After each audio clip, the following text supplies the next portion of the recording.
Welcome to our channel. Today we how to authenticate with Clerk in Webflow CMS member areas. Easy tutorial step by step clearly.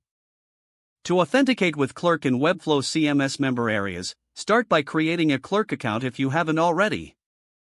Once logged in, navigate to the Clerk dashboard. Select Settings from the left sidebar. Next, click on API Keys. Here, you will find your publishable key and your secret key. Copy both keys for later use. Now, open your Webflow project in a new tab. Go to the Project Settings in Webflow. Switch to the Custom Code tab. In the Head Code section, paste the Clerk JavaScript snippet. Make sure to include your publishable key in the snippet. Save your changes and publish your project. Return to your Clerk dashboard.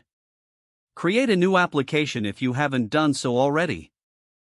Set the redirect URI to your Webflow site URL followed by /auth/callback. Save your application settings in Clerk. Now, go back to your Webflow project. Design your member area as desired.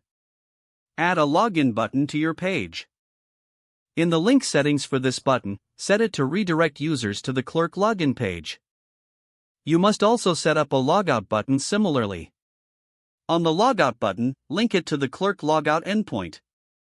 To manage user sessions, integrate Clerk's session management into your Webflow CMS. Use Webflow's API settings to connect to Clerk's API. Test the login and logout features to ensure they work correctly. Adjust any settings or design elements as needed. Your Webflow CMS member areas should now authenticate with Clerk seamlessly. If the page does not load, refresh the browser or try again in a private or incognito window. Make sure you are using the correct email address, then retype it carefully to avoid small typos. If your password is not accepted, use the reset option and create a new strong password you can remember. Don't forget to like this video and subscribe to our channel for more step-by-step tech guides.